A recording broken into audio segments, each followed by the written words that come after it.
मेरा नाम पुष्पा देवी मीना है। मैं शहीद कैलाश चंद्र गुर्जर की मोलेडा प्रिंसिपल हूँ।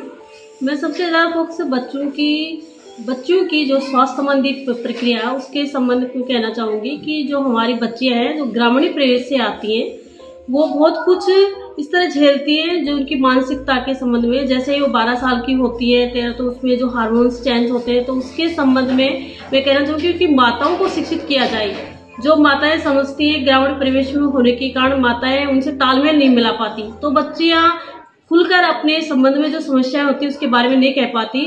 तो मैं इस बात पे ध्यान देना चाहूंगी कि बच्चों के साथ साथ उनकी माताओं का भी ऐसा कोई माहौल बना जाए, तो माताओं को शिक्षित किया जाए, प्रशिक्षण दिया जाए, ताकि माताएं अपने बच्चों के संबंध में जो एक मानसिकता है, जो पूर्व ग्रह से ग्रसित माताएं हैं, वो उसको गलत तरीके से लेती हैं, एक वैज्ञानिक तरीके से सोचें और उनकी हेल्प करें। इसके संबंध में तो बच्चों को ये कहूँगी। साथ ही स्वास्थ्य के संबंध में भी ये कहूँगी कि विद्यालय के साथ साथ गांव, हमारा ग्रामीण जो परिवेश है वो भी सफाई में ध्यान दें। अपने जो नल हैं, अपने रोड हैं, इन पे ध्यान दिया जाए।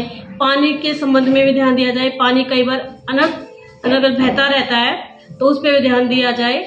और हमारे जो पर्यावरण है उसकी भी रक्षा की जाए। पेड़ पौधे ज़्यादा से ज़्यादा गांव में लगाए जाए। हम ये ज़्यादा से ज़्यादा किया जाता है कि हमारे विद्यालय में जब बारिश का मौसम होता है तो हम पेड़ लगाते हैं, तो ऐसे ही ग्रामीण वालों को, गांव वालों को भी ये शिक्षा दी जाए ताकि गांव वाले भी इस बात को जागरूक रह सके कि हमारे गांव में अधिक से अधिक पेड़ पौधे लगाए जाए। धन्यवाद।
पर्यावरण को बचाने के लिए हमें पेड़ों को नहीं काटना चाहिए और पेड़ों को नहीं काटना चाहिए, क्योंकि पेड़ों से हमें ऑक्सीजन प्राप्त होता है और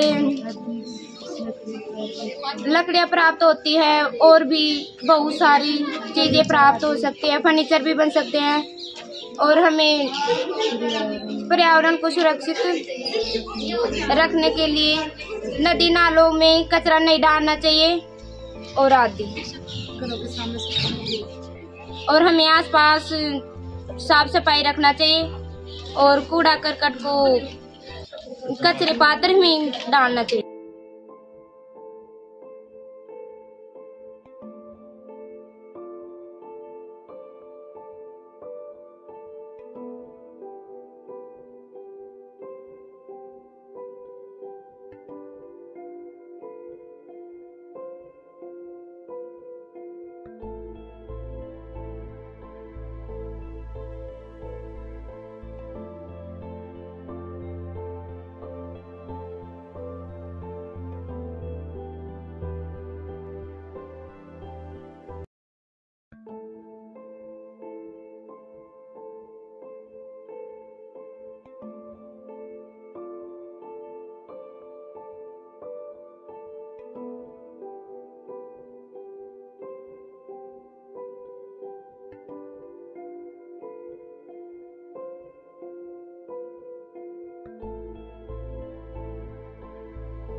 सब सरपंच राजू देवी, सरपंच मैं सरपंच प्रतिनिधि शीशराम जांगड़। गांव मौलाहेड़ा। हमारे गांव में 2015 में नई पंचायत की घोषणा हुई। 2015 में नई पंचायत बनी। उसमें उस टाइम हमारे गांव में कोई डिपार्टमेंटली आज तक कोई भवन नहीं है। जो भी डिपार्टमेंटली आदमी जो काम कर रहे हैं,